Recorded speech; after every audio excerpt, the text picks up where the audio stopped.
boas ideias são fundamentais na guerra contra ideias ruins. Escrevendo décadas atrás, um economista, um filósofo e economista, o Hayek, ele observou que em todos os países democráticos prevalece uma forte crença de que a influência dos intelectuais na política é insignificante. O Hayek admitiu que isso era verdade na medida em que eles podem influenciar o voto popular em questões nas quais eles diferem das visões atuais das massas. Mas o Hayek ainda alertou que durante períodos um pouco mais longos, eles provavelmente nunca exerceram uma influência tão grande como fazem hoje. Quando se fala em intelectuais que influenciam a política, nós estamos falando de quê? Nós estamos falando de professores, mestres, doutores, especialistas em direito, economia, sociologia, filosofia, pessoas intelectuais. O problema é que, nas últimas 3 décadas, os intelectuais, eles desenvolvem o conhecimento das suas determinadas áreas, mas carregado, lotado de ideologia marxista. Um exemplo, eu posso dar essa semana, houve, por exemplo, o pronunciamento de um professor doutor da UNB que foi chamado na CPI do MST, aonde foi exposto para ele inúmeros dados de ações que a gente pode chamar de criminosas, e esse professor, que é um intelectual extremamente gabaritado, uma pessoa já com uma carreira na área da sociologia muito grande, chegar e dizer com um sorriso no rosto de que o MST ele não praticou nenhum crime até hoje.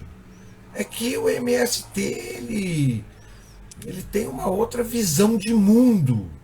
Eles praticam as práticas do MST são uma maneira objetiva de um grupo de pessoas que tentam construir o mundo ideal para elas. E isso é a maior prova de que a intelectualidade brasileira vem há mais de 30 anos trabalhando para o desenvolvimento e a doutrinação e a implementação e a manutenção do pensamento e do poder da esquerda dentro do Estado brasileiro.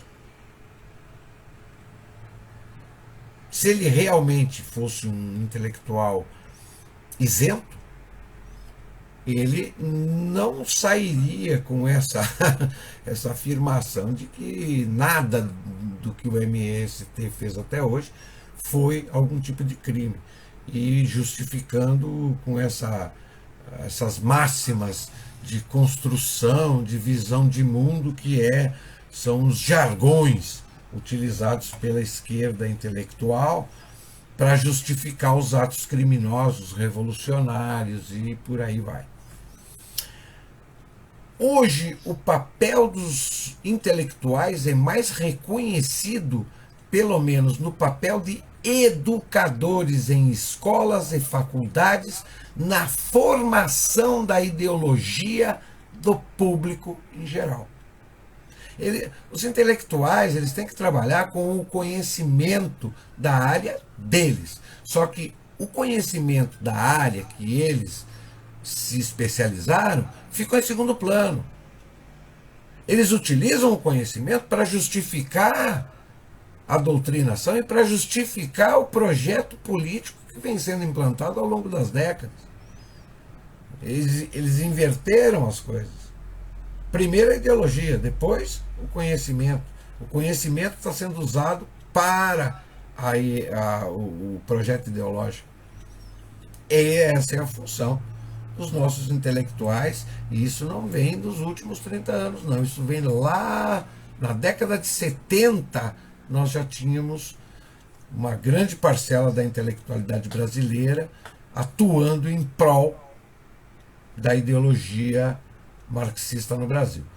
Mas o poder desses intelectuais se estende além até mesmo das escolas e universidades. De fato, é impossível recorrer a qualquer instituição, ao que parece, onde as pessoas em posições de liderança não pressionem por um controle governamental cada vez maior sobre nossas vidas. As instituições permeadas por essas ideias incluem, aparentemente, a maioria das instituições culturais, educacionais, comerciais e religiosas. Isso não é um acidente. O público em geral foi profundamente afetado ao longo das décadas pelo que o nosso amigo Hayek chama de os negociantes profissionais de ideias de segunda mão, que garantiram que qualquer pessoa que entrasse em contato com essas instituições fosse ensinada sobre a importância da ideologia intervencionista moderna. Afinal, como observou Hayek, o socialismo nunca e em lugar nenhum foi, a princípio, um movimento da classe trabalhadora.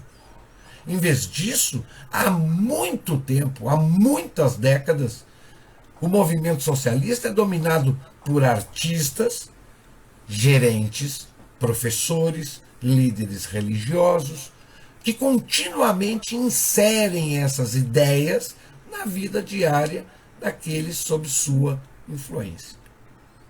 Muitos oponentes do socialismo e do intervencionismo estatal assumem erroneamente que essas ideias podem ser detidas no nível político, que se alguns lobistas e ativistas políticos forem empregados, o sistema político estará protegido de más ideias. Aqui a gente pode dar um bom exemplo. Um exemplo muito bom e muito recente. Todo mundo, ou uma grande maioria da sociedade brasileira, achou, primeiramente, que com o Petrolão, com o Lava Jato e com o impeachment da Dilma, o Brasil iria abandonar o socialismo. Todo mundo achou que, tirando a Dilma do poder, com aquele impeachment, e colocasse o Michel Temer, para termos uma eleição democrática, legal, dentro dos parâmetros da Constituição, que a nossa Constituição é uma Constituição marxista, tudo fosse se resolver. Não é assim. Não é assim. A democracia, ela não é antídoto para socialismo. Ativismo político raso, como é feito no Brasil, onde deputados, senadores, ministros e a maioria das pessoas que estão muito próximas à política, elas acham que ficar fazendo noticiário nas redes sociais de tudo que acontece no Congresso vai expor as maracutaias do governo, da esquerda, ou tentar desmoralizar os políticos de esquerda. Isso aí vai evitar, vai acanhar o socialismo, ou vai ajudar a fazer com que o povo não vote mais, não escolha mais políticos de esquerda? De que maneira? Isso aí é só mesmo para pessoa que a gente pode chamar literalmente de ignorante político. Né? Isso não existe. No momento que a pessoa acredita na política como forma de combater uma má ideia ou um projeto ou um processo em andamento, achando que a política e o legalismo vai combater aquilo, é porque ela desconhece todo o cenário. Ela não tem conhecimento do cenário. Ainda mais aqui no Brasil, onde nós temos 36 partidos, todos eles de esquerda. Todos eles. Inclusive o PL é um partido de esquerda. Nós não temos, não existe direita no Brasil desde os anos 40. Toda a política nacional hoje, ou ela é centro-esquerda ou ela é esquerda. Fim da linha. Ah, mas e aqueles que defendem o livre mercado, os liberais, os libertários? Ó, defender capitalismo não quer dizer que que tu é uma pessoa antissocialista. Que capitalismo é um sistema econômico e socialismo é um sistema político. O capitalismo, ele tanto alicerça a democracia como sistema político, assim como o socialismo também precisa de capitalismo para sobreviver. Então, essa coisa de os liberais, os libertários, são tudo de direita. Não, eles podem ser de direita no quesito economia, mas politicamente eles podem ser social-democrata, sendo liberal. E daí? Qual é o problema? O PSDB não foi o que instalou o neoliberalismo no Brasil? É um partido de esquerda. E eles eram liberais na economia. Mas essa fase do jogo já é tarde demais. Em um país democrático, as ideias socialistas e intervencionistas ganham força apenas quando são apoiadas, ou pelo menos toleradas, por uma parcela considerável do público em geral. E como é fabricada a aceitação dessas ideias? Por anos e anos de formação de opinião, impulsionada por intelectuais nas instituições culturais e educacionais. Ou seja, querer transformar a sociedade brasileira em 4 anos numa ferrenha opositora ao socialismo que atua dentro do país há no mínimo 5 gerações é querer fazer mágica, né? A atuação da esquerda no Brasil começou em 1922. E eles lutaram de 1922 a 1985 para chegar ao poder. E de 85 para cá, eles se mantiveram no poder.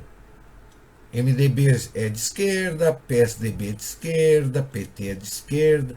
Ou seja, nós já estamos aí com 5 gerações que viveram dentro de um sistema socialista e 5 gerações que cresceram dentro do sistema socialista, sendo formadas nas instituições culturais e educacionais para viver socialismo. Simples assim. E aí as pessoas acham que porque defendem economia liberal eu sou de direita, porque eu não aceito a agenda doutrinária das escolas públicas, eu sou de direita. Não é assim que se combate a coisa. Combater a esquerda é um processo lento, gradual, e que eu vou morrer e não vou ver se alguém vai conseguir derrubar a esquerda e o socialismo brasileiro.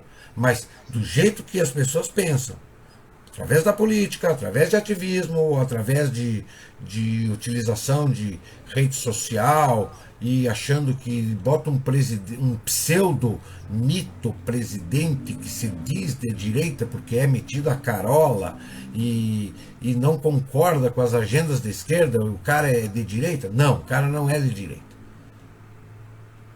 4 anos não se combate socialismo e não se muda uma sociedade que foi formada, criada e viveu dentro de um socialismo por mais de 5 gerações.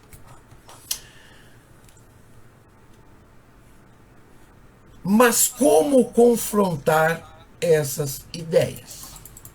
A resposta está em combater a economia ruim com a boa economia e oferecer uma visão precisa da história no lugar de uma falsa retórica. A economia capitalista, que o nosso amigo Hayek se refere, é a economia sem intervenção estatal. É capitalismo puro. É livre mercado puro, coisa que nós não temos no Brasil. Então, o primeiro antídoto contra as más ideias, ou seja, o socialismo, seria uma boa economia, que nós ainda não temos no Brasil. E oferecer uma visão precisa da história no lugar de uma falsa retórica. De que maneira nós vamos oferecer uma visão precisa da história se as pessoas não leem? Como é que nós vamos oferecer uma visão precisa da história se as pessoas só querem saber de sensacionalismo e manchete e replicação em rede social? Como é que nós vamos oferecer uma visão precisa da história para combater a falsa retórica da esquerda se todas as instituições culturais e educacionais estão tomadas e dominadas por elementos da esquerda? Difícil, né? Complicado. Um monte de porta fechada. Afinal, quando se trata de história, todos nós aprendemos incansavelmente na escola e praticamente em todos os outros lugares que a história do mundo nos mostra que o capitalismo e a industrialização resultam em trabalhadores explorados, pobreza extrema e poluição ambiental. E é somente através da intervenção e regulamentação do governo que esses problemas podem ser resolvidos. Uma visão mais honesta e precisa da história, porém, mostra que isso não é verdade. Na vida real, capitalismo e industrialização levaram a aumentos sem precedentes no padrão e na qualidade de vida das pessoas. Mas onde as pessoas encontrarão essa história? Certamente não nas escolas, nem em filmes de Hollywood e muito menos na televisão. Quem sabe,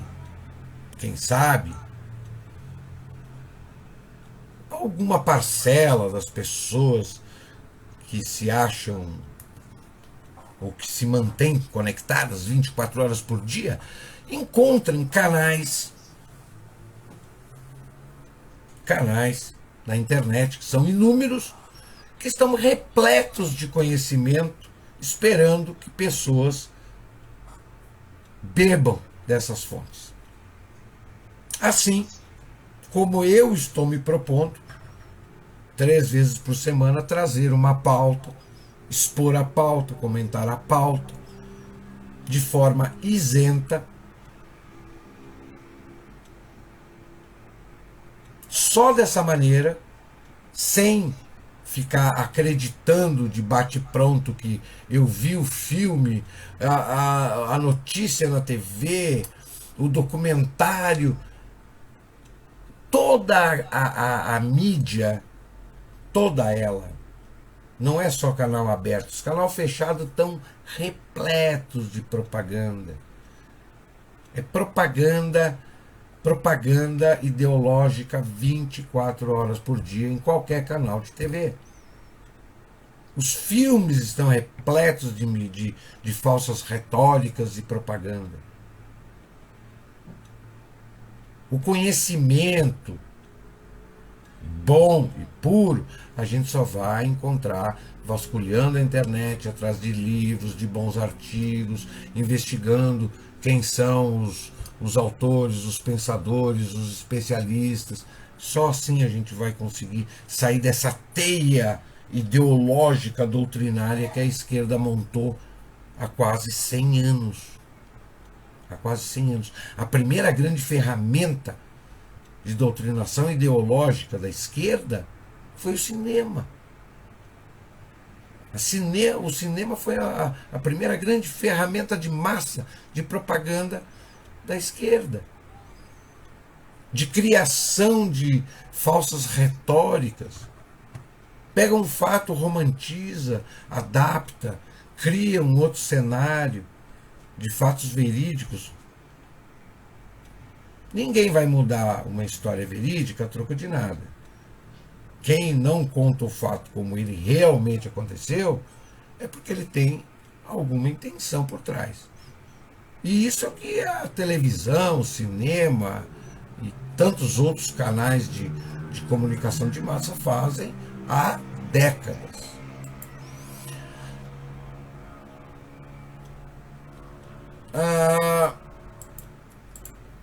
Com a economia, o problema é semelhante.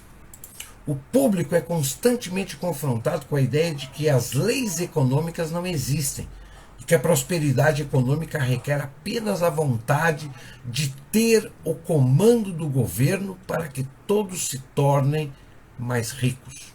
Todo mundo acha que mudando um governo ele vai ganhar mais dinheiro aqui fora. Ou todo mundo que entra na política vai enriquecer. Política, para muitos, virou o emprego dos sonhos.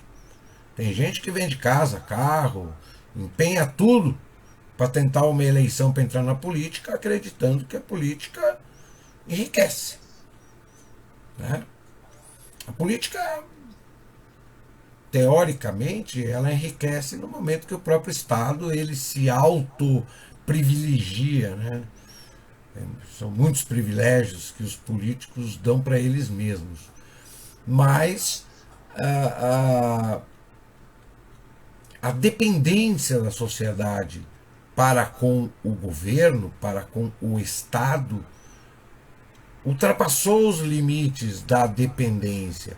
Nós já estamos assim num processo de que um governo tem que servir os cidadãos, e nós já estamos servindo o governo há mais de 2, 3 décadas. O governo não nos serve nada, ele só nos dá as migalhas que sobra deles. E nós estamos servindo ao governo.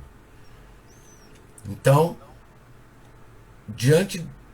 com esses parâmetros e com essa conjuntura, a gente pode sim afirmar que o modelo socialista ele está forte, enraizado, e que a ditadura de esquerda, ela existe. Ela só não existe explicitamente porque, primeiro, a esquerda tomou conta de tudo. Todos os espaços são deles. E aquele que chegar e dizer assim, nós vivemos numa ditadura de esquerda, ou este governo é de esquerda marxista, eles vão dar risada e vão dizer, não, marxismo não existe, marxismo morreu quando caiu o muro de Berlim. Tá? Quer dizer, eles estão no poder e eles são a maioria dentro dessa escala. E quem é maioria dentro da escala de poder, dita as regras. A não ser que a sociedade ela esteja de uma forma muito bem sintonizada, preparada e com um pensamento, com um conhecimento hegemônico para confrontar o que nós não temos, infelizmente. Enquanto essa ideia persistir sem contestação, pouco poderá ser feito para promover a verdadeira prosperidade econômica e, por consequência, qualquer outro tipo de prosperidade. Né? E dentro desse modelo de boas ideias e más ideias, né, eu me coloco dentro desse rol, que é uma minoria, né? Uma minoria pulverizada que se dispõe a utilizar a tecnologia não para replicar sensacionalismos, nem fofocas palacianas e nem brigas em comissões de CPI, mas me disponho através deste podcast 3 vezes por semana, da web rádio e dos 2 blogs que eu administro, levar de alguma maneira ou provocar de alguma maneira que as pessoas se aproximem mais do conhecimento sólido, distanciando elas das más ideias, das retóricas falsas e dessa alienação tecnológica, imediatista e consumista, para que elas possam evoluir e quiçá um dia, a gente possa confrontar o poder de igual para igual, contestar o poder de igual para igual num mesmo patamar de capacidade intelectual, argumentatória, etc. Eu, além destes 2 blogs, web e rádio, que música, informação, também faz parte de um processo de educação, já que a música ela também faz parte desse universo cultural das pessoas. E a nossa cultura popular brasileira, infelizmente, está virada num lixo total. E eu tento levar com cultura musical, elevar um pouquinho a qualidade das pessoas culturalmente, musicalmente falando.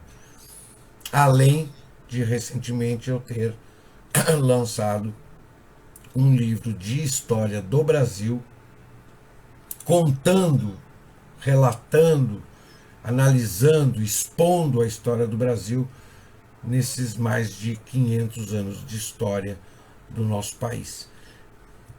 Só dessa maneira,